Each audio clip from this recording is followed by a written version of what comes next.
Okay. So Salma boleh mula baca doa. Bismillahirrahmanirrahim. Bismillahirrahmanirrahim. Alhamdulillahi rabbil alamin. Wassalatu wassalamu ala asyrafil anbiya wal mursalin wa ala alihi wa sahbihi ajma'in. Allahumma aftah alaina hikmatak وانشر علينا من خزائن رحمتك يا أرحم الراحمين رب اشرح لنا صدورنا ويسر لنا أمورنا واحلل عقدة من لساننا يفقه قولنا ربنا آتنا في الدنيا حسنة وفي الآخرة حسنة وقنا عذاب النار وصلى الله على سيدنا محمد وعلى آله وصحبه وسلم والحمد لله رب العالمين. Amin, alhamdulillah. Alright. So kita masuk bab baru. Okay, ada sebenarnya homeostasis ada sikit tau, tak sentuh isu kesihatan tapi saya sentuh nanti. Saya nak masuk dulu bab 14. So bila dia dah masuk bab 14 ni saya rasa macam sejuk hati. Okay, tinggal satu bab lagi. Alright. So hari ni kita nak belajar dua subtopik tau. Satu adalah subtopik 14.1. Kita nak cerita pasal 14.1 which is sekejap. Okay. 14.1 adalah jenis sistem rangka, jenis rangka. So hari ni kita nak belajar 14.1 jenis rangka. So ini adalah pada muka teks, buku teks muka surat 266. Kemudian kita akan belajar sistem otot rangka manusia. Yang ni adalah pada 14.2. Muka surat 267. So kita nak cerita yang paling ringkas sekali dalam 14.1. Yang ni korang dah belajar masa menengah rendah saya rasa. Kita nak cerita pasal jenis rangka. Rangka ni ada 3 jenis. Okay, kita ada rangka hidrostatik. So kita ada rangka hidrostatik. Ini untuk cacing. Kemudian kita ada rangka luar. Kemudian kita ada rangka dalam. Ni korang saya rasa dah belajar masa menengah rendah. Okay. So dekat sini kita nak belajar kenapakah rangka ni penting. So rangka ni penting sebab dia memberi sokongan.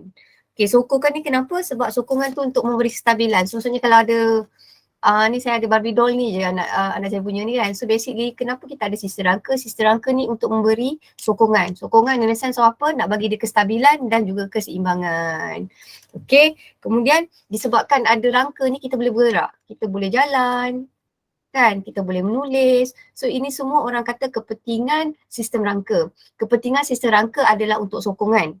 Okay, sokongan dari segi apa? Sokongan dari segi kestabilan, keseimbangan dan kestabilan untuk bergerak. So kita organisma hidup ni kita mesti bergerak. Bergerak untuk apa? Bergerak untuk cari makanan, bergerak untuk mencari pasangan, dia bergerak untuk melindungi diri daripada bahaya. So itu kepentingan sistem rangka. So kesimpulan sistem rangka kepentingannya adalah untuk memberi sokongan dan juga pergerakan. Sebab tu dalam tajuk sistem rangka dia ada kaitan sokongan dan juga pergerakan. Okay. Now, yang ini tadi kita dah terang. So sistem rangka ada 3 jenis. Kalau dulu korang belajar, kalau rangka dekat luar kita panggil dia sebagai exoskeleton. Exoskeleton ni biasanya adalah macam ketam yang keras kat luar ni. Okay, ataupun serangga atau moluska ni macam kepah tau, macam kepah ketam. Bukan ketam, kepah. Kerang. Okay, so kalaulah rangka dalam, kita manusia adalah rangka dalam. So rangka dalam ni kita panggil dia sebagai vertebra. Okay, kalau rangka luar ni kita panggil invertebrata. Kalau kita ada tulang belakang kita vertebrata. Kalau yang macam cacing tu kita panggil dia sebagai hidrostatik. So basically jenis rangka ada 3. Kita ada rangka luar, kita ada rangka dalam dan juga kita ada rangka hidrostatik. Dah habis dah bahagian yang itu. So sekarang kita nak tengok sistem otot rangka pada manusia yang ini kan. So apakah fungsi sistem rangka kepada manusia? So fungsi sistem rangka kepada manusia pertama adalah untuk memberi bentuk. Kita ada shape. Okay. Now, kedua dia untuk memberi sokongan. Support kepada beban kita. Kemudian sistem rangka ni yang bolehkan kita bergerak. Macam tangan, cara kita boleh bergerak ni, ini adalah disebabkan oleh sistem rangka. Okay, awak boleh luruskan tangan, boleh bengkokkan tangan. Itu adalah untuk pergerakan. So memberi bentuk, sokongan, pergerakan Dan satu lagi, you guys perasan kita ada rangka rusuk. Dekat rangka rusuk ni, dia fungsinya apa? Untuk melindungi organ penting. Okay, contohnya adalah jantung, paru-paru. Kalau ni awak punya keras ni sekali kan, dia melindungi awak punya otak. Manakala kalau tulang yang boleh menghasilkan sel darah, okay, sel darah merah, kita panggil dia tulang sumsum. So actually mana-mana part dalam badan kita yang boleh menghasilkan sel darah merah, kita panggil dia tulang sumsum, bone marrow. So bone marrow kita bukan saja ada dekat tulang, dekat terus vertebra kita belakang tau. Bone marrow kita boleh ada ambil kat sini, boleh ambil dekat sini. So bone marrow ataupun tulang sumsum ni apa? Tulang sumsum ni, sumsum tulang adalah tulang, bahagian tulang yang boleh menghasilkan sel darah merah. Kemudian tulang kita ni berfungsi untuk menyimpan garam mineral, contohnya kalsium dan juga fosforus. Right. So, 14.1. Ni saya terus laju tau. Mengapakah organisma perlu mengekalkan bentuk badan? Okay, dia nak mengekalkan bentuk badan untuk apa tadi saya kata? Kenapa kita perlukan mengekalkan untuk bentuk badan? Kenapa kita mesti ada sistem rangka? Untuk apa paling penting? Dia ada dua tadi. Pergerakan dan Mengekalkan keseimbangan, Yes. membolehkan bergerak. Yes, Azwin betul, Ziad pun betul. So pergerakan dan sokongan dan juga untuk perlindungan organ dalam. So nyatakan dua fungsi rangka manusia. Melindungi organ dalaman. Yeah, melindungi organ dalaman dan juga boleh menghasilkan sel darah merah. Okay, so nombor 3. Bagaimanakah haiwan yang bergerak di atas permukaan tanah? Bagi haiwan yang bergerak di atas permukaan tanah, apakah kelebihan mempunyai anggota kaki di bawah badan? Contohnya tikus. Berbanding dengan haiwan yang punya kaki di sisi badan. Maksudnya kalau tikus kaki dia dekat sisi kan. Kalau macam buaya, krokodil kaki dia kat bawah. So, apakah kelebihan kaki tikus berbanding kaki buaya? Wow, soalan. Okay, jom kita tengok jawapan tau. So, dia kata dekat sini bagi haiwan yang punya kaki anggota kaki di bawah badan, contohnya macam tikus, jisim beratnya dinaikkan ke atas tanah. Dengan itu dapat mengurangkan geseran. Oh, faham? So maksudnya kalau tikus kan, tikus kaki dia macam dekat bawah badan dia. So maksudnya badan dia takkan kena tanah. Tapi kalau macam buaya, kaki dia kat sisi. Bila kaki dia kat sisi, badan dia boleh cecah tanah. So bila dia boleh cecah tanah, ada geseran. So bila dia ada geseran, kalau kita kata kalaulah tikus tu lumba lari dengan buaya, buaya tu boleh kalah. Sebab buaya tu dia punya badan tu boleh kena geseran kat tanah. Tapi kalau tikus, dia punya badan kurang geseran sebab kaki dia dekat bawah. Kaki dia bawah ni. Badan kat atas. Tapi kalaulah buaya kaki dia kat sisi, so badan dia boleh kena lantai. Boleh kena tanah. So basically macam tu. So ni soalan ni adalah soalan res tinggi ni. Okay. Right. So kita teruskan. Yang ini yang best. Yang ni yang Bismillahirrahmanirrahim. Okay. Right. So kita nak cerita pasal sistem rangka manusia tau. Okay. Yang ini kan korang kena study, kena ada buku kat tepi tau. Sebab budak-budak selalu akan cakap tajuk ni memang gila nak ingat nama. So kita cuba slow-slow, relax-relax nak ingat nama tau. So mula-mula sekali sistem rangka manusia ni kita boleh pecahkan kepada dua. Pertama, dia ada terdiri daripada rangka paksi. So saya ulang tau, sistem rangka manusia kita boleh pecahkan kepada dua. Yang paling utama di tengah kita panggil dia adalah sebagai rangka paksi. Dekat rangka paksi ada rangka di tepi-tepi dia. So rangka di tepi-tepi dia tu rangka yang bersendi kita panggil sebagai rangka appendage. So paksi adalah yang paling utama. Dia punya pasak paksi. So rangka paksi, awak tengok kalau rangka paksi awak tengok dari tengah tau. Rangka paksi terdiri daripada tengkorak. Kemudian dia ada turus vertebra. Turus vertebra ni yang kat belakang. Okay, turus vertebra. Kemudian kita ada sangkar rusuk. Sangkar rusuk yang ni. So kesimpulannya, rangka paksi terdiri daripada tiga. Pertama dari atas, which is kita punya adalah tengkorak. Kemudian kita ada belakang, ni kan, tengkorak. Lepas tu belakang ni, ini kita panggil dia sebagai turus vertebra. Kemudian kita ada yang dekat depan ni, kita panggil dia adalah sebagai sangkar rusuk. So kita tengok dulu rangka paksi mula dari atas, which is kita punya tengkorak. Right. So kita tengok dulu tengkorak tau. So tengkorak manusia ni sebenarnya terdiri daripada daripada tulang kranium. So yang melindungi otak kita ni, kita cerita pasal tengkorak tau. Tengkorak kita ni terdiri daripada 2 tulang. Yang lindungi kita punya otak, kita panggil dia adalah sebagai tulang kranium. So kranium, fungsi tulang kranium ni adalah untuk lindungi otak. Kemudian kita ada yang ni. Yang orang kata jaw dia panjang semua tu kan. Yang ini nak bagi buat shape muka ni, kita panggil dia sebagai tulang muka. So tengkorak terdiri daripada 2 jenis tulang. Yang atas namanya adalah kranium, melindungi otak. Yang memberi bentuk pada muka, kita panggil dia adalah sebagai tulang muka. Right. Dekat tulang muka kita ni, ada satu bahagian yang awak boleh kunyah-kunyah ni, yang ini kita panggil sebagai mandible. Rahang kot, dia rahang, jaw, rahang. Ini adalah mandible. So mandible ini sebenarnya adalah sendi yang boleh bergerak, tulang yang boleh bergerak. So dia boleh bergerak. Yelah sebab kita nak makan kan? Okay, now sebelum saya pergi lebih jauh, saya nak terang dulu apakah yang dimasukkan sebagai sendi.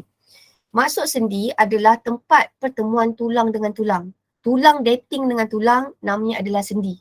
Di mana tulang itu berjumpa, itu adalah sendi. So sendi adalah tempat pertemuan tulang. Sendi ada 2 jenis. Ada sendi yang bergerak, boleh bergerak. Ada sendi yang tidak boleh bergerak. Okay. Dekat kita punya tengkorak, sebenarnya dia ada sendi tau. Tempat pertemuan tulang dengan tulang. This one. Tetapi kita punya tengkorak ni, tulang dia tidak bergerak. So senang kata, tengkorak kita ni bukan dia macam helmet penuh tab satu macam tu tau. So kita nak bayangkan, tengkorak kita ni sebenarnya terdiri beberapa fragment. Kat sini. Lepas tu sini pun ada. Okay, so kita panggil, alright, tengkorak ni terdiri daripada tulang yang tidak bergerak yang kita panggil sebagai sutur. Ini sendi tidak bergerak ni, kita panggil sebagai sutur. So far sampai sini okey tak? So tengkorak terdiri daripada 2 tulang. Tulang kranium dan juga tulang muka. Dekat kita punya tengkorak ada 2 jenis sendi. Sendi adalah tempat pertemuan tulang dengan tulang. Okey. Sendi yang tidak bergerak dekat kita punya tengkorak, dekat skull kita ni. Okey, tengkorak kita, kranium kita ni, ini kita panggil sebagai sutur. Ada hikmahnya kenapa Tuhan jadikan dekat kepala kita ni, tulang itu tidak bergerak. So therefore bila korang gelak ke, korang pakai tudung ke, dia tak adalah gerak-gerak. So cantik je lah kan kita pakai tudung kan. Okay. And then kita ada sendi yang bergerak, masa kita nak makan kat sini, ini adalah nama dia mandible. Yang ada jaw. So ini mandible. Okay. So itu adalah tengkorak. Nah, kita nak pergi pula ke sangkar rusuk. Sangkar rusuk adalah rib cage. Okay, bahasa Inggeris panggil rib cage. Now, sangkar rusuk ni Tuhan jadikan berpasangan tau. Bukan korang je nak ada pasangan. Sangkar rusuk ni pun ada pasangan. So, sangkar rusuk ni dia terdiri daripada 12 pasang. So, sangkar rusuk ni kalau korang kira dia ada 12 pasang. Okay, so ini adalah yang nombor 1. Sekejap lah, pen ni tak best lah warna ni. Okay, dia ada yang nombor 1. Ni nombor 1, nombor 2, nombor 3, nombor 4, 5, 6, 7, 8, 9, 10, 11, 12. So sangkar rusuk kita ada 12 pasang. Okay, so sangkar rusuk yang 1 sampai 7, kita panggil dia sebagai tulang rusuk sebenar. Sebab dia memang melekat directly.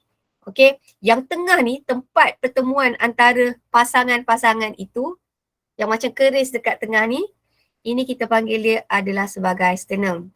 Saya ulang lagi sekali tau. Alright, sangkar rusuk terdiri daripada 12 pasang. Di tengah-tengah antara sangkar rusuk yang macam keris itu kita panggil adalah sebagai sternum. Sangkar rusuk ada 12 yang saya cakap tadi, sangkar rusuk. Nombor 1 hingga nombor 7 adalah tulang sebenar. Kemudian yang nombor 8 hingga nombor 10 adalah tulang rusuk palsu sebab dia ada cartilage kat tengah ni, tulang rawan. Yang ni sebenarnya korang tak ingat tau. Yang ni buku lama tau. Tapi saya bagi awak knowledge je. Kalau sangkar rusuk ni dia berpasangan tapi dia tak ada macam mana? Dia ni pasang tapi dia tak ada jodoh. Faham tak? Dia tu ada pasangan dia tapi dia tak boleh jumpa. Dia tak ada jodoh. So pasangan yang nombor 11 dengan nombor 12 ni adalah tulang rusuk bebas. Dia tak ada jodoh. Kalau yang nombor 1 hingga nombor 7 dia adalah sangkar rusuk sebenar. Dia paling kuat tu. Lepas tu nombor 8 hingga nombor 10 itu adalah sangkar rusuk palsu. Sebab dia ada banyak cartilage kat sini, tulang yang lembut ni. Kemudian yang nombor 11 hingga 12 adalah sangkar rusuk bebas. So awak jangan risau yang sangkar rusuk palsu bebas, saya bagi knowledge saja.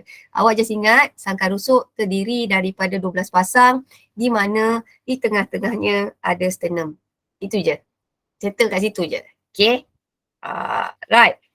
Now, seterusnya sebab dalam buku teks awak sikit je tau dia cerita. Dia tak cerita pun detail pun pasal awak punya tengkorak ni tau. Seterusnya yang ini paling best. Aish. Turus vertebra. Turus vertebra kita sebenarnya bukan lurus tau. Turus vertebra kita macam bentuk S. Okay, turus vertebra kita macam bentuk S. So turus vertebra kita ni sebenarnya ada berapa saya lupa lah turus vertebra kita ni ada berapa banyak Sekejap kita kira. Nah, turus vertebra yang saya ingatkan leher tau. Sebenarnya turus vertebra awak dia start daripada leher ni tau. Dekat muka tadi kan, tengkorak tu kan. Dekat leher kita ni kita dah start turus vertebra. So kat leher, turus vertebra yang ada di leher kita kenali dia sebagai vertebra cervix. So vertebra cervix ni letaknya adalah di leher. Okay. Now leher. So turus vertebra kita, kita boleh pecahkan ikut lokasi. Yang letak dekat leher kita panggil sebagai vertebra cervix. Vertebra cervix ada 7. Yang ada dekat kita punya sangkar rusuk, dekat bahagian sangkar rusuk tu, itu kita panggil dia sebagai vertebra thorax. Vertebra thorax ni letaknya kat mana? Dia letak dekat sangkar rusuk, area sangkar rusuk tapi belakang. Depan ni sangkar rusuk. Belakang tu adalah turus vertebra thorax. So, tadi kan saya kata sangkar rusuk ada 12 kan? So, turus vertebra thorax juga, dia punya bilangan tulangnya ada 12. Okay, yang kat leher namanya cervix. Yang dekat kita punya sangkar rusuk atau dada lah senang kata. Dada kita adalah vertebra thorax. Vertebra thorax bilangannya adalah 12. Sama dengan bilangan sangkar rusuk. Kemudian kita ada dekat bahagian pinggang. Sikit belakang kat pinggang. Okay. Yang dekat pinggang itu namanya adalah lumbar. Lumbar ni yang letaknya dekat pinggang. Belakang tau, semua awak kena tunjuk dekat bahagian belakang, pinggang. Yang dekat pinggang, dia ada berapa bilangannya? Ada 5. Kemudian dekat punggung kita, bahagian punggung, atas punggung sikit tu, namanya adalah sacrum. Paling bawah sekali tu, kita panggil dia sebagai caudal. So, sacrum caudal ni dia ada satu je, dia melekat satu je. Okay, saya ulang lagi sekali. Turus vertebra kita boleh pecahkan kepada 5.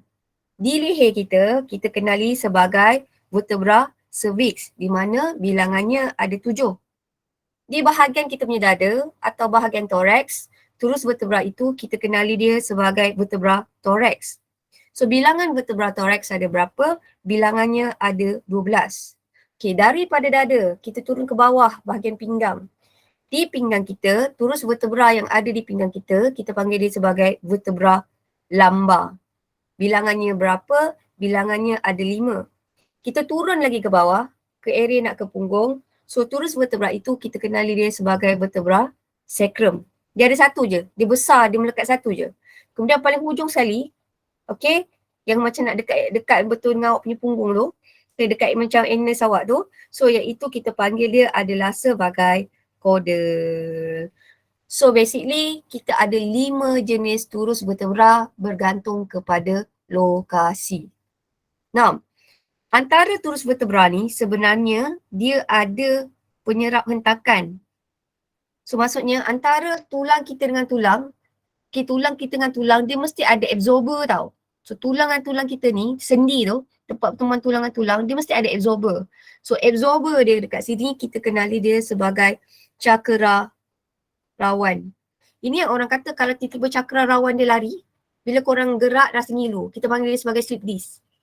Sebab tu kalau korang nak duduk, katakanlah kalau korang kerja dekat office, korang akan ada kerusi yang memang dia ikut bentuk belakang untuk protect tulang belakang awak.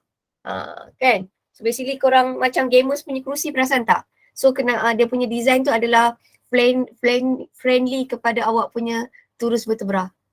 Nak support awak punya tulang. Okay. Nah, satu lagi antara tulang dengan tulang tu dia ada penyerap hentakan yang kita panggil dia adalah sebagai cakra rawan. So basically apa fungsi absorber tu adalah untuk menyerap hentakan atau mengurangkan keseran. So therefore bila korang gerak, korang tak rasa sakit. So kalau orang yang ada slip disc, kalau tiba-tiba dia punya cakra rawan tu lari, dia baru nak gerak sikit dia rasa ngilu sebab tulang dengan tulang tu bertemu. Macam besi dengan besi. So sakit lah. Right. Now, so seterusnya kita nak perhatikan lagi detail. Marilah kita. This one lah korang. Okay, korang relax-relax je ni tau. So, struktur asas turus vertebra dia ada nama-nama dia. Okay.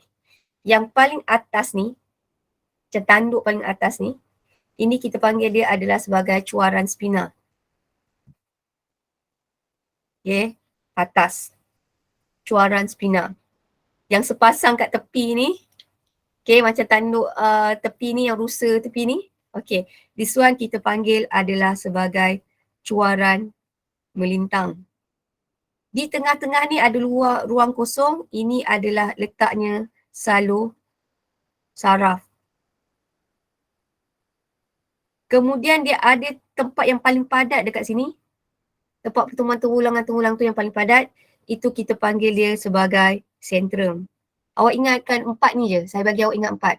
Tanduk yang depan, ini namanya adalah cuaran melintang. Dia ada 3 tanduk. Tanduk yang sepasang kat tepi tu, yang atas ni cuaran spina, atas ni.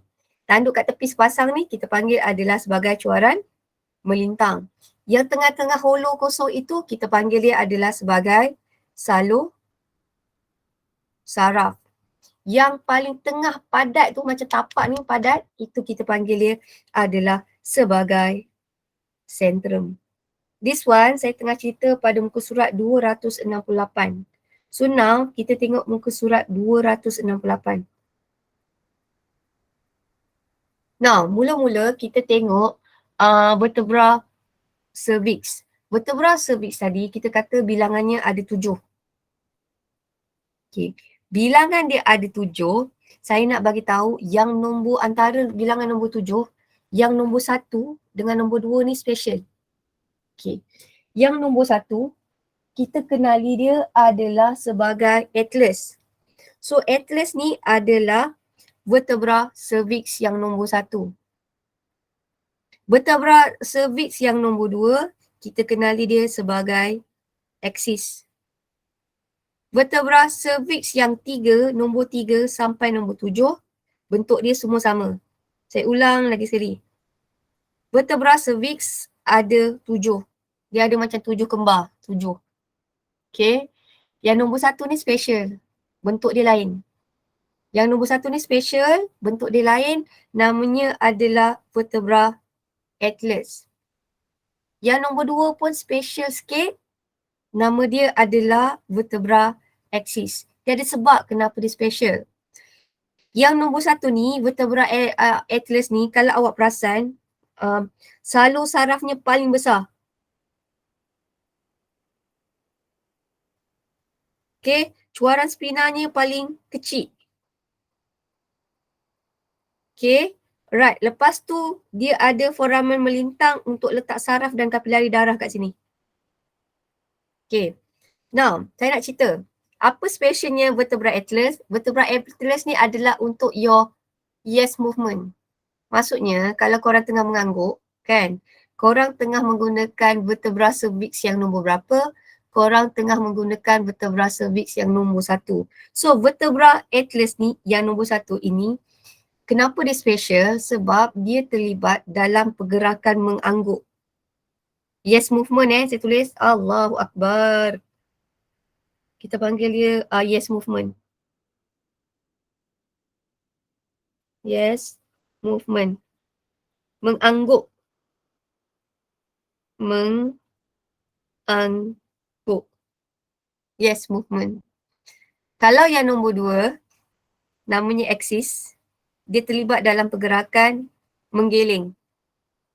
No movement. So yang axis nombor 2 ni specialnya, dia bergerak, dia ada untuk pergerakan no movement.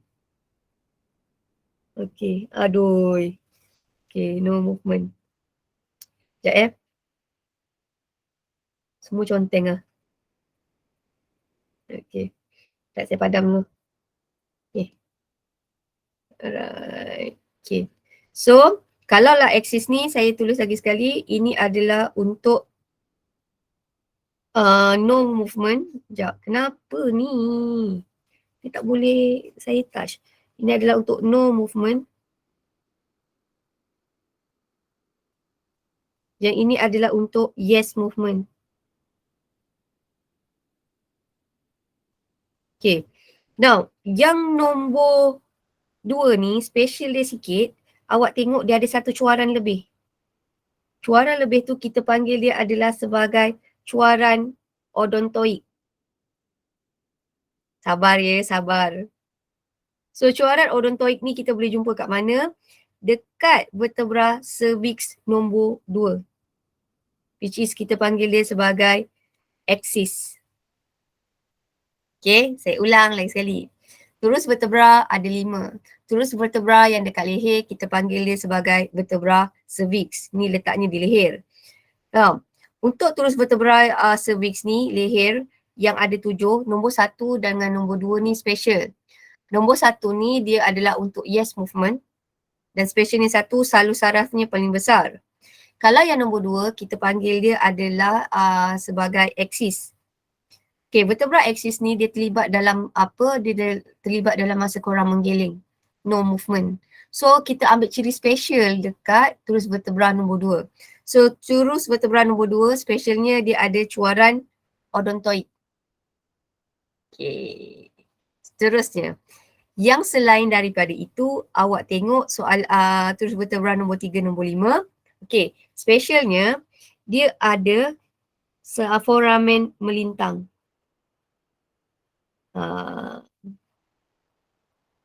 Ni je, awak ingat macam ni je. Vertebra cervix, specialnya dengan vertebra yang lain, dia ada foramen melintang. Dia ada ruang kosong kat sini. Okay. Now, kita tengok vertebra thorax tau. Now, dalam vertebra thorax, okay, dalam vertebra thorax, awak ingat yang special je. Dalam vertebra thorax, yang specialnya apa? Dia ada cuaran spina yang paling tajam. Paling tertinggi tu cuaran spina untuk vertebra thorax. Kalau vertebra lumbar, specialnya kat mana? Sentrumnya adalah paling besar. Kalau nampak saiznya paling besar, sentrum besar, itu adalah lumbar. Sebab dia nak support berat. Okay, lagi sekali. Saya cerita terus vertebra yang 3 ni. Yang kat leher adalah vertebra cervix. Vertebra cervix ni dia ada satu special berbanding vertebra lain. Okay, dia ada foramen melintang. Right. Now, vertebra thorax ni pula specialnya, orang kata atau dia differentnya, bezanya dia dengan vertebra cervix dan vertebra lumbar. Dia punya bezanya adalah dekat dia punya cuaran spina. So cuaran spina dengan cuaran melintang dia, Kalau awak nampak sini corak melintang dia paling tajam, paling panjang. Okay. Kalaulah lambar, macam mana awak nak tahu dia adalah lambar? Awak tengok sentrum dia. Kalau sentrum dia paling besar, itu adalah lambar. So ingat ada macam 5 orang adik-beradik, orang ingat yang nombor 1, nombor 2, nombor 3. Muka lebih kurang je. So nombor 4, nombor 5 ni, kita ada cuaran yang ini adalah kodel. Sekrum dengan kodel. Kalau awak tengok sekrum dengan kodel ni bentuk dia pelik. Macam ni je dia melekat. Yang ini adalah sekrum. Yang ini adalah kodel. Okay. Now, so kesimpulan. Yeah. So kesimpulan, apakah persamaan antara vertebra cervix, vertebra thorax dengan vertebra lumbar? Tiga-tiga vertebra ini mempunyai cuaran spina. Nampak tak? Ini ada cuaran spina, ini ada cuaran spina, ini pun ada cuaran spina. Okey, lagi ketiga-tiga ni ada cuaran melintang, ini ada cuaran melintang. This one also ada cuaran melintang. Yang ini juga ada cuaran melintang. So, kemudian ketiga-tiga mempunyai sentrum kecuali vertebra atlas. So, ini ada sentrum, ini ada sentrum, ini juga ada sentrum. So, kesimpulannya, apakah persamaan antara vertebra cervix, vertebra thorax dengan vertebra lumbar? Persamaannya ketiga-tiga vertebra ini mempunyai cuaran spina, cuaran melintang dan juga sentrum. Okay, now kita dah tengok persamaan kan? Sekarang kita tengok perbezaan pula. Nah, perbezaan dia, awak tengok kalau vertebra cervix, dia ada sepasang foramen melintang. Kalau vertebra thorax, dia mempunyai cuaran spina dan cuaran melintang yang paling panjang. Paling panjang. Okay, kalau vertebra lumbar, dia mempunyai sentrum yang paling besar. So kesimpulannya, saya nak ambil yang special je. Kesimpulannya, vertebra cervix mempunyai foramen melintang. Vertebra thorax, uniknya dekat vertebra thorax, dia mempunyai cuaran spina dan cuaran melintang yang paling panjang. Uniknya, vertebra lumbar, dia mempunyai sentrum yang paling besar. So dari segi saiz, sebenarnya lumbar ini adalah yang paling besar. Kenapa? Dia letaknya kat pinggang untuk support kita punya berat. Sampai sini boleh faham tak? Yang ni kan korang kena relax-relax sikit je. Is it okay? Lagi sangat tak? Boleh cikgu. Boleh, yes. Alhamdulillah. Now, yang ini yang saya kata. Katakanlah kalau untuk yang atlas pertama adalah yes movement, mengangguk. Kalau the second adalah phono movement. Okay. Now, kalau vertebra thorax tadi saya kata cuaran spina dengan cuaran melintangnya paling panjang. Okay. Kalaulah lumbar, sentrumnya paling besar. Kalau saya suka ingat yang unik je untuk setiap sesuatu. Jangan ingat semua, ingat yang paling special je, yang paling distinktif, yang paling berbeza antara yang lain. Right. Kalau sacrum dengan coccyx ni dia macam lebih kurang sama je. Dia dekat bahagian punggung. Okay. Now, situ dah settle. Lagi sekali, tulang manusia terbahagi kepada dua bahagian. Okay. Yang paling utama tengah kita panggil dia adalah sebagai tulang paksi. Tulang paksi terdiri daripada tengkorak, turus vertebra dan juga kita punya sangkar pusuk. Sekarang kita nak pergi tulang-tulang yang di tepi-tepi. Okay. So kita ada start dulu dengan tulang bahu. Tulang bahu kita panggil dia sebagai lengkungan pektoral. So lengkungan pektoral ni letaknya kat mana? Letaknya adalah di bahagian bahu. Okay. Kemudian kita ada tulang lengan. Tu ke tulang lengan? Kenapa dia tak ada dalam awak pun ni? Tulang lengan. Kemudian kita ada tulang kaki dan lengkungan pelvis ni adalah dekat bahagian punggung. Saya ulang lagi sekali. Lengkungan pektoral dia bergantung kepada lokasi. Yang letaknya di bahu namanya adalah lengkungan pektoral. Okey. Yang ini untuk gerak-gerak ni, nak tumbuk orang ni, tampar orang ni, ini adalah tulang tangan. Yang ini ni nak sepak bola ni, ini adalah tulang kaki. Yang pakai kebaya nampak lawa ni, yang perempuan ni, ini kita panggil dia adalah sebagai lengkungan pelvis. Tu je. Right, jom kita try sikit-sikit. Lengkungan pectoral, bahu dulu. Come on, kita tengok bahu. Bahu. Lengkungan lengkungan pectoral ataupun bahu, dia terdiri daripada 2 tulang. Tahu tak tulang yang orang kata boleh takung air, kalau yang orang tu, orang model tu kalau boleh rasa tu, dia rasa tu paling cantik lah. So yang tulang dekat sini, collarbone ni, tulang bone ni, collarbone, ini kita panggil dia adalah sebagai clavicle.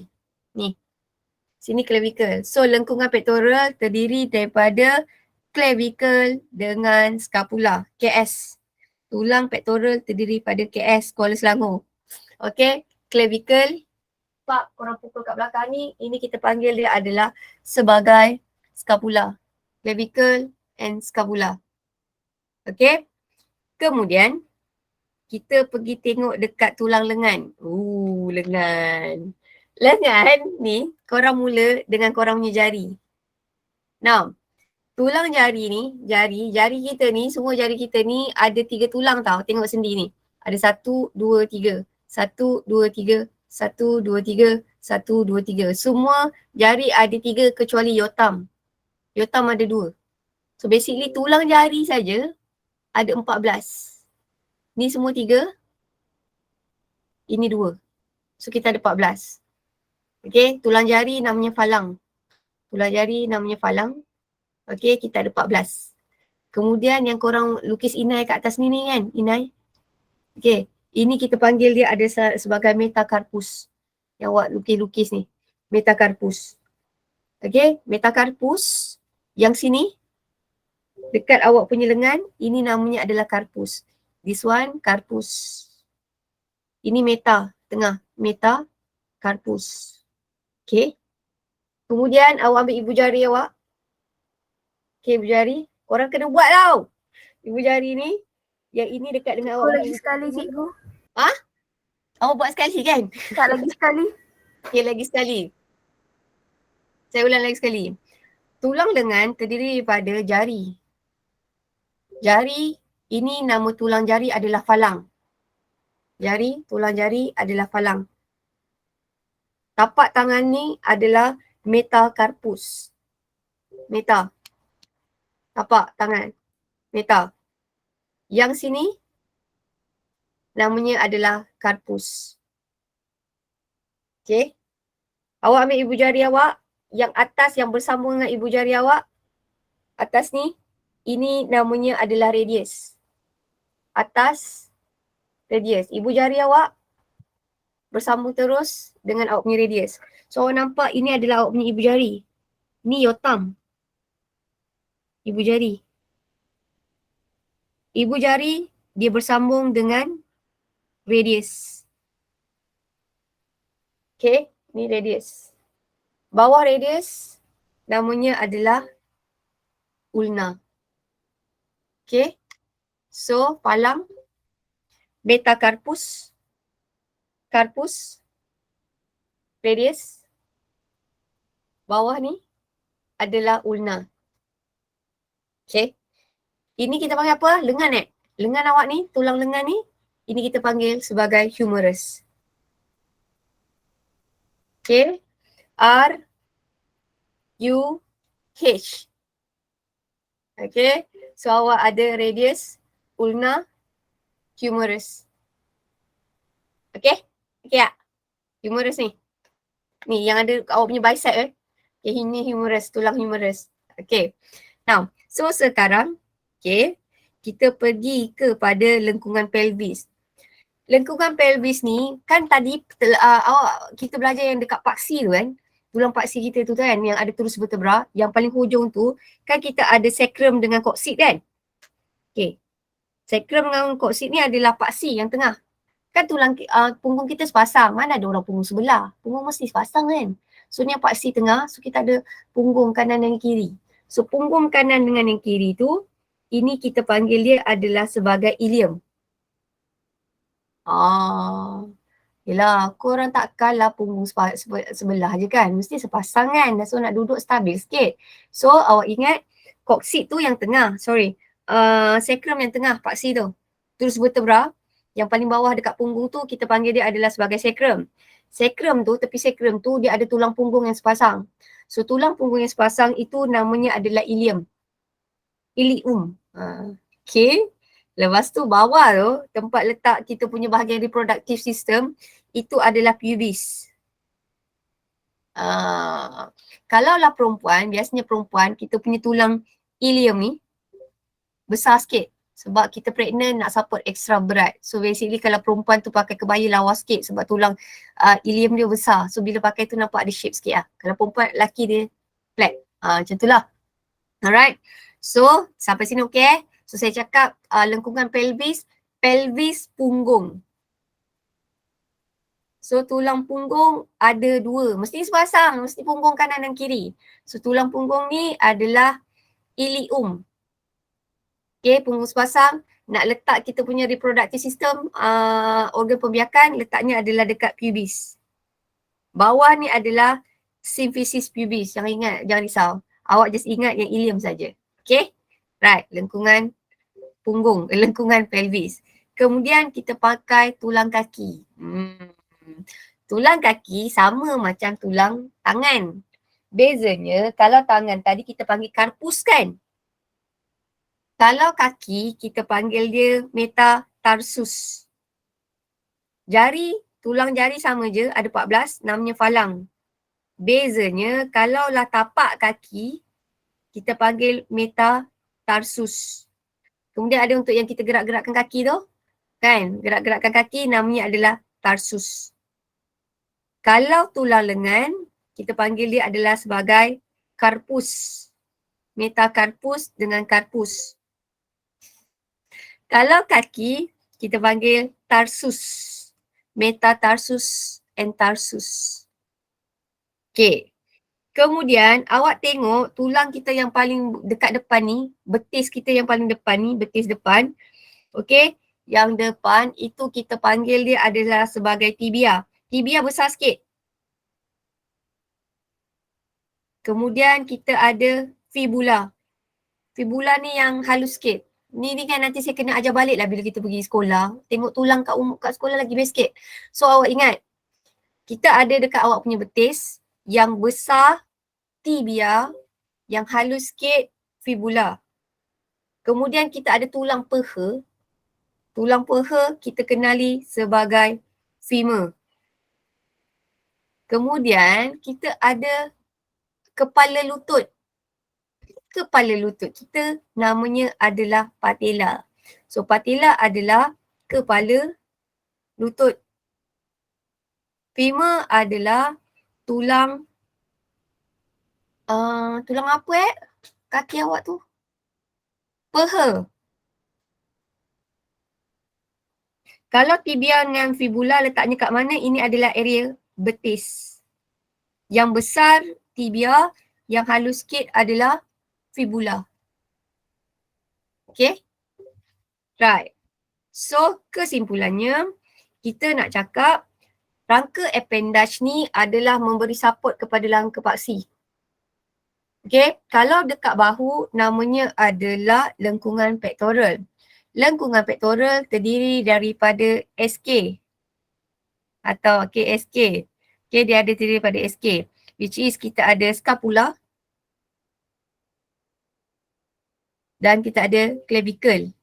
Clavicle ni yang ini. Kemudian kita ada tulang lengan. So tulang lengan mula dengan falang. Okay, phalanx. Lepas tu kita ada metacarpus. Kemudian kita ada carpus. Kemudian kita ada radius. Lepas tu bawah radius kita ada ulna. Lepas tu kita ada tulang lengan yang paling kuat antara tulang dekat kita punya bahagian lengan ni. Tulang lengan yang kita kenali sebagai humerus. Okay, settle. Kita tengok tulang kaki. Tulang kaki pun sama, start dengan phalanx. Tapak kaki kita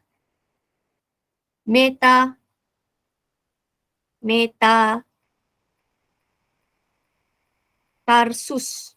Tengok tarsus. Kalau sini carpus. Lepas metatarsus kita ada tarsus. Lepas tu kita ada tulang betis yang besar. Kita panggil dia adalah sebagai tibia. Besar, tibia. Lepas tu yang halus sikit tulang tu, dekat betis tu, kita panggil dia adalah sebagai fibula. Lepas tu kita ada tulang peha paling kuat, namanya adalah femur. Kemudian kita ada lengkungan pelvis. Lengkungan pelvis, punggung kita sepasang itu yang kita panggil dia adalah sebagai ilium. Lepas ilium, kita ada pubis. Lepas tu paling bawah sebenarnya kita ada ischium. Yang ni korang kena buat nota sendiri. Okay. So, ini adalah rangka appendage. So, rangka ni korang kena lukis tau. Baru korang feel sikit. Okay. So, do you have any question? So far okay tak? Dia kena bertenang, observe satu-satu and then you'll be okay. Alright? Awak kena buat macam saya buat. Okay. Now, so kita teruskan tau. Now, tadi saya kata tempat tulang jumpa tulang adalah kita panggil adalah sebagai sendi. Tulang dengan tulang ni macam mana kita bergerak, tidak ada rasa ngilu. So sendi ni ada special features kat situ. Kalaulah tulang dengan tulang, dia tak ada special features, dia boleh jadi ngilu tau. So sendi ni, dia adalah tempat pertemuan tulang dengan tulang. Okay. Now, sendi ni kita boleh pecahkan kepada 3. Sendi yang tidak bergerak, contohnya dekat awak punya ni, namanya adalah sutur. Kemudian kita ada sendi yang bergerak, punya tulang belakang ni, yang vertebra. Kemudian kita ada sendi yang bebas bergerak. Sendi bebas bergerak kita boleh pecahkan ikut pergerakan dia. Sama ada 180 ataupun 360. So sendi bergerak bebas ada 2 jenis. Satu adalah sendi engsel. Satu lagi adalah sendi lesung. Kita ada sendi engsel, kita ada sendi lesung. Alright. So sekarang kita pecahkan lagi sekali. So sendi lagi sekali tadi kita kata tempat pertemuan antara tulang dengan tulang ataupun tempat pertemuan antara tulang dengan rawan. Okay. Alright. Tapi kalau saya nak mudah, sendi adalah tempat pertemuan tulang dan tulang. Okay. Sendi kita boleh pecahkan kepada 3. Sendi tidak bergerak, which is ada kat tengkorak awak, namanya adalah sutur. Sendi yang bergerak sedikit, yang ada dekat terus vertebra awak.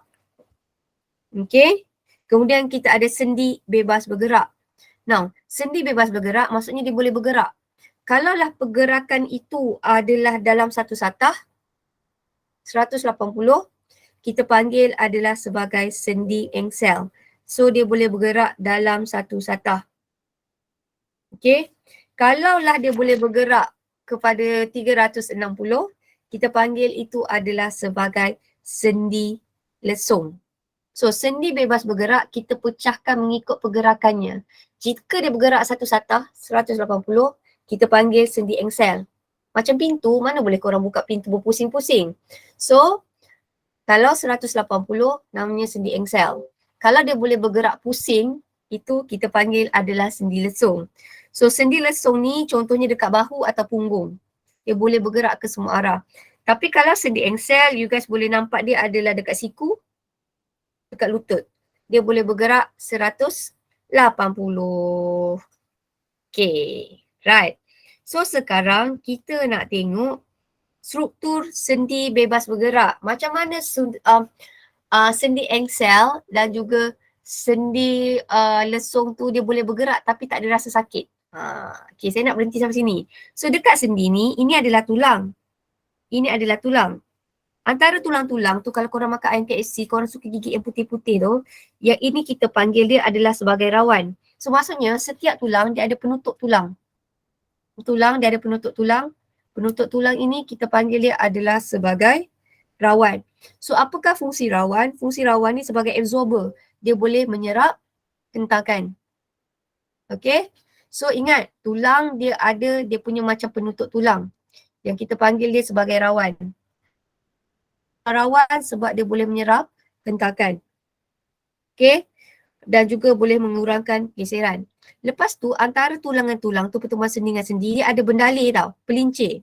So pelincir itu kita panggil dia adalah sebagai bendalir synovial. Bendalir synovial ni dilindungi oleh membran yang kita panggil dia adalah sebagai membran synovial. So membran synovial inilah yang merembeskan bendalir synovial. Okay, so ini adalah membran synovial. So membran synovial ni merembeskan bendalir synovial. So apakah fungsi bendalir synovial? Fungsi bendalir synovial adalah sebagai pelincir. Kemudian antara sendi dengan sendi tu dia ada penutup yang kita panggil dia adalah sebagai kapsul. So kapsul ni adalah tisu bergentian yang melindungi, yang membaluti sendi dan memberi perlindungan kepada sendi. So saya ulang lagi sekali. Di sendi, okey, sendi ni dia ada struktur khas. So sendi bebas bergerak ni, okey, dekat sendi bebas bergerak kita boleh jumpa tulang rawan. So tulang rawan ini berfungsi sebagai penyerap hentakan dan mengurangkan geseran. Kemudian di sendi ni kita boleh jumpa pelincir yang kita kenali sebagai bendalir synovial. Siapakah yang menghasilkan bendalir synovial? Yang menghasilkan bendalir synovial adalah membran synovial.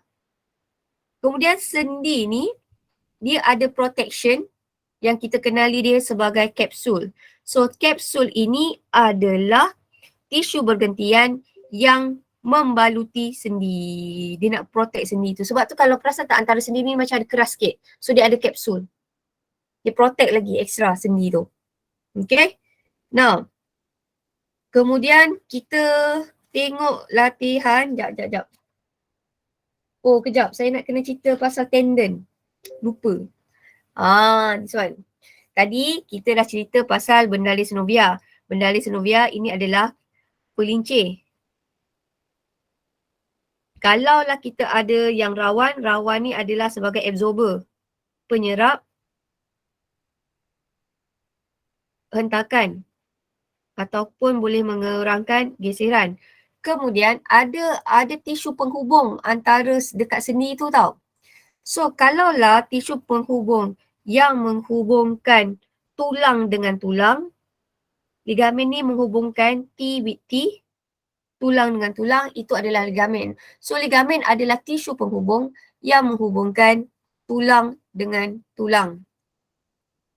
Kalaulah tisu penghubung yang menghubungkan otot dengan tulang, kita panggil dia sebagai tendon. Tendon dia menghubungkan tulang dengan otot. Awak ingat tendon TOT. Tendon menghubungkan otot dengan tulang. Kalau ligamen, awak ingat LTT. Ligamen menghubungkan tulang dengan tulang. Kemudian otot ni, fungsi otot dia, otot dekat kita punya tulang rangka ni, dia macam love-hate relationship tau. Otot ni macam ada bicep tau. Otot bicep dengan tricep ni dia mesti berlawanan. Kalau lah saya tengah bengkokkan ni, acah tau. Bicep saya mengecut, tricep mesti mengendur. Dia tak boleh dua-dua mengecut. Dia mesti satu mengecut, satu mengendur. So keadaan ini kita panggil dia sebagai otot antagonis. Apakah yang masuk sebagai otot antagonis? Dia orang macam love-hate relationship. Maksudnya kalau sini mengecut, bicep ni mengecut, tricep mesti mengendur. Dia tak boleh dua-dua mengendur. So dalam pergerakan, dia mesti ada yang mengecut. So basically kalau mengecut tu yang dia tarik, bayangkan tau, tangan tau. Bila mengecut, tulang kita mengecut, dia memendek, pak, dia tarik. So bila bicep saya mengecut, tricep saya mesti mengendur. So apa kesannya bila tricep saya mengecut, dia akan tarik tulang. So saya boleh bengkokkan tangan. Okay, right. So awak ingat, dekat sendi bukan sahaja dia ada benda synovia, tulang rawan dengan kapsul. Dekat sendi juga dia ada tisu penghubung. Kita ada dua jenis tisu penghubung. Satu adalah tendon, satu adalah ligamen. Kemudian dekat sendi ni kita boleh jumpa apa? Kita boleh jumpa otot rangka. Apakah sifat otot rangka? Sifat otot rangka adalah antagonis. Apakah yang dimasukkan sebagai antagonis? Kalau satu mengecut, satu mesti mengendur. Right, ni dah. Okay. So, kejap. So, saya sampai dekat sini. Now, marilah kita. Namakan tulang yang membentuk rangka paksi. Tengkorak, turus Yes, vertebrata, very rusuk dan sternum. Yes, very good. Kita ada tengkorak, turus vertebra,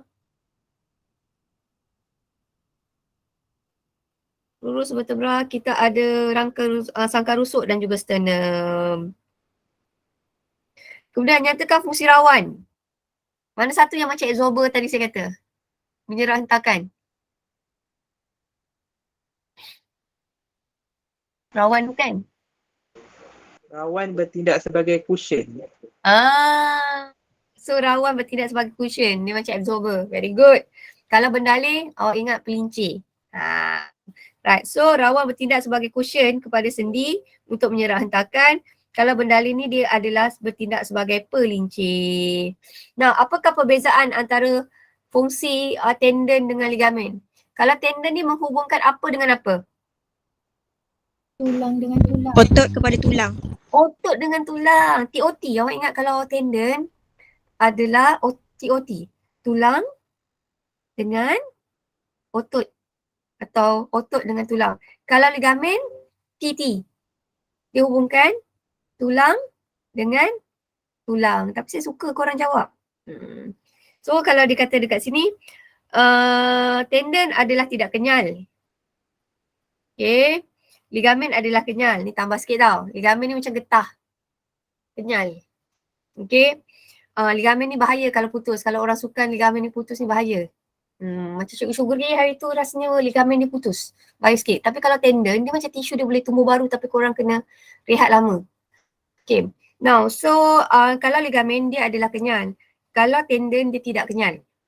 Okay. So ligamen ni sebenarnya kerja dia lagi kuat tau. Okay, dia kena kuat. Okay, dia kena kenyal. Sebab ligamen ni menghubungkan tulang dengan tulang. Kalau tendon menghubungkan otot dengan tulang. Kemudian soalan seterusnya. Nyatakan perbezaan sendi lesung dengan sendi engsel. Manakah satu yang boleh bergerak satu satah? Engsel ke? Engsel. Yeah. Thank you. Yeah. Satah. Ya, ini adalah semua satah Semua satah ke dia kak? Semua arah. Semua arah. Terima kasih. Suka hati je. Semua arah. So sendi lesung ni membenarkan pergerakan dia adalah pada semua arah. Kalau engsel ni dia boleh bergerak satu satah sahaja. Alhamdulillah. Right, jom kita kejap Saya nak buat latihan sikit. Save dokumen. Sekejap. Jom. Sekejap. Saya nak habiskan sampai sini. Dah saya rasa mesti korang dah rasa macam ya Allah. Sabar tau. Sabar. Sebenarnya bukan kita sahaja, ramai yang mengalami masalah yang sama kita tau. So semacam biasa saya ada buat polls tau. Soalan satu, kita ada 4 soalan je. Soalan satu, soalan dua, soalan tiga, launch. Dan satu lagi adalah soalan 4. So kita mula dulu dengan soalan satu tau. So soalan satu, dia tanya di sini tengok kan. Soalan satu, rajah di bawah menunjukkan sebahagian daripada sistem rangka manusia. Apakah tulang yang berlabel S? Yang ni adalah dekat bahagian kita punya pectoral. Okay, kita punya lengkungan pectoral. So lengkungan pectoral kita ni terdiri, ini bahagian yang ni adalah lengkungan pectoral. Lengkungan pectoral dia terdiri pada SK ataupun SK lah, SK. Dia terdiri pada scapula dengan clavicle. So teka. Yang di tengah tunjuk ni, yang orang selalu kurus ni, ini apa? Clavicle ke scapula? Clavicle. Yes, very good. So Rama yang vote dekat sini ada 10 orang vote soalan nombor 1 tu adalah clavicle. So soalan 1 jawapannya adalah clavicle. Very good. Now soalan nombor 2. Hush, hush, hush. So yang ini ada satu special kat sini tau. Ini namanya adalah cuaran odontoid. Ini awak tengok pada buku teks awak pada muka surat 269. So, apakah nama turus vertebra yang ada cuaran odontoid? Okay, korang vote kat situ, jangan jawab dulu tau. Ada kat tepi tu kan, korang vote. Okay, tengok tau. So, soalan ni kita kata Raja di bawah menunjukkan satu vertebra daripada turus vertebra. Turus vertebra kita ada 5. Tapi yang ini kita nak teka sama ada dia adalah cervix, thorax ataupun lumbar. Saya bagi awak se-hint, yang special kat sini adalah cuaran odontoid. So cuaran odontoid ni kita boleh jumpa kat mana? Kita boleh jumpa dekat, tengok jawapan. Ya, ini adalah vertebra cervix. Vertebra cervix. Cervix nombor 2. So kalau vertebra cervix nombor 2, kita kenali dia sebagai apa? Nombor 2 kan? Ada tak jawapan kat situ Macam tak ada je. Nombor 1 kan, atlas. Odontoid tu nombor 1. Oh, ini nombor 1. Ini bukan cuaran odontoid lah. Terima kasih Salman. Baguslah awak boleh jadi pakar tulang. So basically ini adalah yang nombor 1. So yang nombor 1 adalah atlas. Oh tu bukan cuaran odontoid. Oh bukan. Dia ada foramen melintang. Okay. Thank you Salman. Okay, now. So jawapannya Cikgu. adalah ya. Yup. Cikgu, Ya. Dengar tak? dalam buku teks Dengar tak? itu dekat vertebra axis. Tak. Saya salah. Sebenarnya ni bukan cuaran odontoid. Bukan. Cuaran odontoid bukan macam tu. Awak tengok ini sebenarnya adalah gambar vertebra atlas. Saya yang salah. Ini adalah vertebra atlas. Yang saya tunjuk ni bukan odontoid. Bukan. So jawapannya adalah atlas. So jawapannya adalah C. Saya yang salah. C.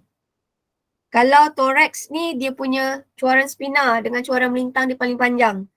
Kalau lumbar, centrum dia paling besar. Sorry bagi Ziad Pening. So saya salah, ni bukan cuaran odontoid. Lain. Okay. Ini adalah vertebra cervix nombor 1. Which is kita kenali dia sebagai atlas yang kita boleh bergerak yes movement tu. Mengangguk. Okay. Now, so sekarang kita tengok soalan nombor 2. Soalan nombor 2, kita nak cakap, soalan nombor 3. So soalan nombor 3, kita kata tadi kita dah belajar sendi ada 3 jenis. Sendi yang tidak bergerak, sendi yang bergerak sedikit dan satu lagi ada sendi yang bergerak bebas. So sekarang sendi yang bergerak bebas ini adalah contoh dia sendi engsel dan juga sendi lesung. So jawapannya adalah ni. Okay, sendi engsel dan sendi lesung. So basically betul jawapannya adalah C. Ramai semua orang jawab C. Cuma bezanya kalau sendi engsel dia bergerak satu satah. Kalau sendi lesung dia bergerak semua arah. Right. So seterusnya soalan nombor 4. Ui, dah jawab. Hebat. Okay, now soalan nombor 4, Raja di bawah menunjukkan sebahagian daripada lengkungan pelvis manusia. Alright, antara bahagian berlabel A, B, C dan D, yang mana satukah berfungsi menyerap hentakan? Awak ingat, kalau menyerap hentakan dan mengurangkan geseran, ini adalah kerja rawan. Tulang rawan. So tulang rawan ni macam kita kata dia adalah yang protect tulang. So setiap tulang tu dia ada extra protection tu yang kita panggil dia sebagai tulang rawan. Okay, so jawapan dia yang mana satu kita panggil dia sebagai tulang rawan? Very good. Jawapannya adalah B. Ini adalah kita punya rawan, tulang rawan. Yang lain ni A, di sini ditunjuk adalah tulang sahaja. Tulang. Alright. So, tahniah semua orang dapat jawab yang betul. So, last sekali kita launch refleksi hari ini. Right, so kita tengok tahap kefahaman korang. Korang kena, yang ni korang kena jujur tau. Okay, basically saya nak bagi tahu awak tau. Lepas ni, tajuk yang lepas ni adalah sedikit mencabar. Sebab tajuk selepas ini awak kena membayangkan banyak. So 14.3 adalah satu tajuk yang awak kena baca dulu. You guys kena baca 14.3 dengan 14.4. So kelas ni kita nak buat hari Isnin minggu depan lah. Saya nak cuba habiskan bab sampai bab 15 ni minggu depan. And then saya cuba minggu ketiga tu sebelum buka sekolah kita cuba buat kelas tambahan at least sekali. Juga sekali kita buat dua sesi. Maksudnya satu hari tu memang klinik bio. Maksudnya daripada 8.30 sampai 10.30 sambung balik pukul 10, 11 sampai pukul 1. So kita cukup satu hari kita buat latihan untuk bio ni semua. So alhamdulillah kalaulah kita tengok pada hari ini yang faham ada 5 orang yang faham antara 100. So kita tengok lagi sekali tau. So basically kalau ikut dia punya kat sini ni kalau awak perasan refleksi tahap kefahaman hari ni ada 5 orang yang faham, 6 orang yang faham antara 100 hingga 80%, 10 orang yang faham antara 79 hingga 50%, kemudian ada 5 orang yang faham antara 49 hingga 30%. Okay, yang antara 49 hingga 30% ni basically awak cuba baca, kalau tak faham awak tanya saya. Kalau awak tak nak tanya saya pun tak apa sebab awak boleh tengok dalam board tu yang faham tajuk yang ini alhamdulillah ada 18 orang. So 18 orang faham tajuk ni awak boleh tanya pada kawan. So refleksi ni sebenarnya adalah sangat penting untuk saya tau sebab yang ni macam kita muhasabah diri. So kita kelas buat Google Meet ni kan berapa orang yang faham. So basically kalau ramai yang faham ni alhamdulillah nanti awak boleh tanya pada kawan ataupun awak boleh tanya pada saya. Kalau segan dengan saya boleh tanya pada kawan. So saya berhenti sampai kat sini. Cukuplah 1 jam. Saya rasa bio ni tak boleh 2 jam lah. Info dia terlampau banyak. Saya takut awak nak muntah sikit. So kita ada lagi insyaAllah 3 kali kelas and then kita settle lah. InsyaAllah saya cuba untuk 3 kali kelas lepas tu kita settle. So do you have any question? Ramai juga yang masuk ni 25 orang. Alhamdulillah. So do you have any question? No teacher. Okay, thank you so much. So saya habiskan kelas kat sini. So korang bolehlah buat apa yang korang nak buat.